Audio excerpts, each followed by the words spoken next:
दोस्तों, welcome to the episode number 6 of our business financial planning series. इस video में हम लोग फोकस करेंगे अपने बिजनेस की ओवरऑल प्रॉफिटेबिलिटी पे, जैसे प्रॉफिट एंड लॉस पे। हमने पहले के वीडियोस में क्या देखा, हमने अपनी फाइनेंशियल प्लानिंग मतलब जीपीएस के बहुत इंपॉर्टेंट पार्ट्स को देखा। फर्स्ट हमने रेवेन्यू को, बिल्डिंग ब्लॉक को एनालाइज किया, सेकेंड हमने किया कॉस्ट पे, एंड थर्ड हमने किया इन्वेस्टमेंट पे। अब हम रेवेन्यू, कॉस्ट एंड इन्वेस्टमेंट्स, उन तीनों बिल्डिंग ब्लॉक्स को एक साथ में लेके आते हैं और ये देखते हैं कि हमारे बिजनेस की ट्रू पिक्चर क्या है। मतलब हमने कितनी अर्निंग्स कर रहे हैं, कितना हमारा इनकम जनरेट हो रहा है, कितना हमारा उसमें एक्सपेंसेस हो रहा है और हैंस हमारा कितना उस बिजनेस में प्रॉफिटेबिलिटी है।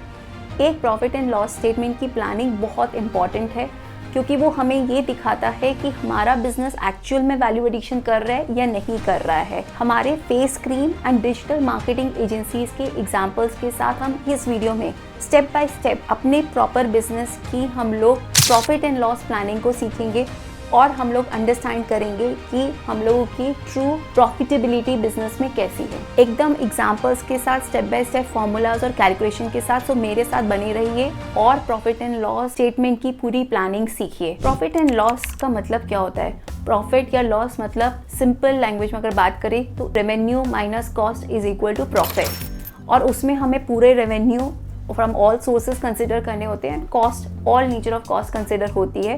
तो चलिए फेस क्रीम के एग्जांपल के साथ में एंड डिजिटल मार्केटिंग एजेंसी के एग्जांपल के साथ में इसको सीखते हैं। प्रॉफिट एंड लॉस स्टेटमेंट ये आपको हम लोग को दिखाता है कि कितनी हमारी एक पर्टिकुलर पीरियड, चाहे हमने मंथ, क्वार्टर या फिर हमने ईयर लिया है, उसमें हमारी कितनी इनकम है और कितने एक्सपेंसेस हैं। तो इनकम माइनस एक्सपेंसेस हमारा प्रॉफिट माना जाता है उस पर्टिकुलर पीरियड के लिए। ये एक सही पिक्चर दिखाता है कि हमारा बिजनेस कैसे परफॉर्म कर रहा है। चलिए हम एग्जांपल से देखते हैं। पहले हम फेस क्रीम का एग्जांपल देते हैं। फेस क्रीम के एग्जांपल्स में मान लेते हैं कि हमारे 1 क्वार्टर में 40,000 यूनिट्स हमारी बिक रही हैं स्मॉल बॉटल की। तो हमारा टोटल रेवेन्यू क्या हुआ? 40,000 units multiply by 110 is equal to 44 lakh rupees. और उसमें हमारी डायरेक्ट मटेरियल कॉस्ट इंकर हो रही है 40 रुपीज़ की। तो हमारा टोटल 40,000 इंटू 40 16 लाख हमारा डायरेक्ट वेरिएबल कॉस्ट है। और हम लोग मानते हैं कि उसमें फैक्ट्री में रेंट, मशीनरी का डेप्रिसिएशन या फिर और कोई ओवरहेड्स लाइक मैनेजर की सैलरी, बहुत सारे एक्सपेंसेस हैं। लेट्स अज्यूम कि वो 3 मंथ्स में 3 लाख है। सो टोटल मिला के हमारा जो डायरेक्ट ग्रॉस प्रॉफिट हुआ वो हुआ 44 लैक्स रेवेन्यू माइनस 16 लैक्स का direct variable cost minus 3 lakhs का डायरेक्ट फिक्स कॉस्ट। तो टोटल हमारा हुआ 25 लैक्स का ग्रॉस प्रॉफिट। अब ग्रॉस प्रॉफिट में से हम और क्या डिडक्ट करते हैं? ग्रॉस प्रॉफिट से हम डिडक्ट करेंगे जितने भी हमारे इनडायरेक्ट एक्सपेंसेस हैं। एग्जाम्पल्स हम ले सकते हैं। इनडायरेक्ट एक्सपेंसेस हुए हमारे ऑफिस के rents, general and administration cost या फिर हमारे मार्केटिंग एक्सपेंसेस। वो एज्यूम कर सकते हैं कि वो हमारे 1.9 लैक्स पर मंथ है 3 मंथ्स के लिए। तो टोटल है 5.7 लैक्स। तो हमारा ग्रॉस प्रॉफिट जो 25 लैक्स है, उसमें से अगर हम लोग इनडायरेक्ट एक्सपेंसेस माइनस 5.7 लाख करते हैं तो वो हमारा नेट ऑपरेटिंग प्रॉफिट हमें शो होता है। तो इस एग्जाम्पल में हमारा नेट ऑपरेटिंग प्रॉफिट है 19.3 लैक्स। तो ये बहुत ही एक अच्छा पॉजिटिव फिगर है। अगर हमें मार्जिन की फॉर्म में कैलकुलेट करना है तो हम नेट ऑपरेटिंग प्रॉफिट को डिवाइड कर सकते हैं रेवेन्यू से। सो 19.3 लाख डिवाइडेड बाय 44 लाख, तो आपको पता चलेगा कि आपका ऑपरेटिंग मार्जिन क्या है। सेम वे आप ग्रॉस मार्जिन कैलकुलेट कर सकते हो बिजनेस का, gross profit divided by revenue. तो ये आपको परसेंटेज टर्म्स में अंडरस्टैंडिंग आपकी लगे, आपको क्लियर हो जाएगी। तो ये बिजनेस एक प्रॉफिटेबल बिजनेस है और ये शो कर रहा है कि हाँ, इस क्वार्टर में हमने नेट वैल्यू एडिशन करी है। चलिए हम दूसरा एग्जांपल लेते हैं डिजिटल मार्केटिंग एजेंसी का। सो डिजिटल मार्केटिंग एजेंसी का हम लोग एज्यूम कर लेते हैं रेवेन्यू की 7 लाख रुपीज़ है। तो हम उसमें से 2 इंपॉर्टेंट कॉस्ट माइनस करेंगे जिससे हमें ग्रॉस प्रॉफिट आएगा। एक तो जो डायरेक्ट उनके एम्प्लॉयज़ लगे हुए हैं उनकी डिजिटल मार्केटिंग सर्विसेज को डिलीवर करने के लिए, उन एम्प्लॉयज़ की पूरी कॉस्ट एज्यूम करते हैं कि वो 2.25 लाख रुपीज़ की कॉस्ट है।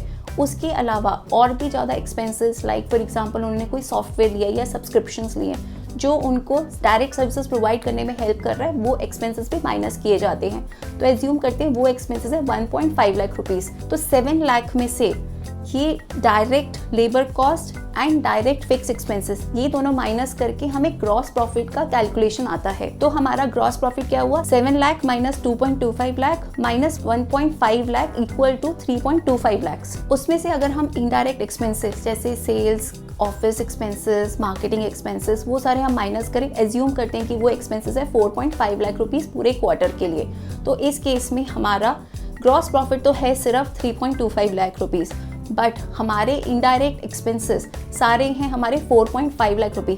तो ये बिजनेस में एक्चुअली हमारा नेट ऑपरेटिंग लॉस है, तो ये बिजनेस हमारा सस्टेनेबल नहीं है अगर ऐसा चलता रहे। तो हमारा अगर ग्रॉस प्रॉफिट है इसमें 3.25 लाख रुपीज़ और इसमें एज्यूम करते हैं कि इनडायरेक्ट एक्सपेंसेस जैसे sales, office expenses, other indirect expenses like marketing हमारे टोटल 4.8 लैक्स हैं, तो 3.25 माइनस 4.8 जैसे माइनस 1.55 लाख वो हमारा हो गया इसमें नेट ऑपरेटिंग प्रॉफिट। तो ये हमारे बिजनेस सस्टेनेबल नहीं है अगर ऐसा लॉन्ग टर्म में कंटिन्यू करे। तो डिजिटल मार्केटिंग एजेंसी का अगर जो बिजनेस है और ये परफॉर्मेंस रही तो हमें इमीडिएट एक्शंस पे फोकस करना चाहिए। तो हमारा हमने जैसे बताया gross profit minus indirect expenses equal to net operating profit. उसमें से अगर कंपनी के टैक्सेस वगैरह होते हैं या फिर और कोई एक्सपेंसेस हैं like interest expenses on loan, वो माइनस करके कंपनी का नेट प्रॉफिट डिराइव किया जा सकता है। तो net operating profit as well as net profit ये दोनों बहुत ही इंपॉर्टेंट पैरामीटर्स हैं बिजनेस की सक्सेस के लिए।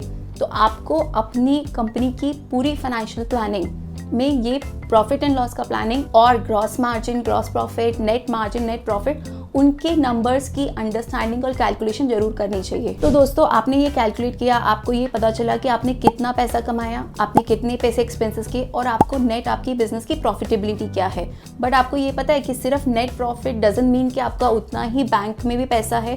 तो इसीलिए नेक्स्ट हम वीडियो में फोकस करेंगे कैश फ्लो में, क्योंकि प्रॉफिट्स अगर बुक्स में जितना भी हो बट अगर हाथ में कैश नहीं है, बैंक में कैश नहीं है, तो वो एक बिजनेस के लिए बहुत बड़ी प्रॉब्लम क्रिएट कर सकता है। जैसा हमने फर्स्ट वीडियो में देखा था कि पैशन से ज़्यादा जल्दी कैश खत्म हो जाता है, इसीलिए कैश फ्लो स्टेटमेंट हमारे लिए बहुत इंपॉर्टेंट है जो नेक्स्ट वीडियो में देखेंगे।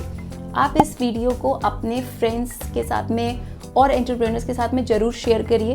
Pursuit of finance and leadership channel को जरूर सब्सक्राइब करिए no nonsense business finance advice के लिए, अपने बिजनेस की सक्सेस के लिए। तो अपना बिजनेस पैशन से चलाते रहिए, पैशन से ग्रो करते रहिए एक सही फाइनेंशियल प्लानिंग के साथ।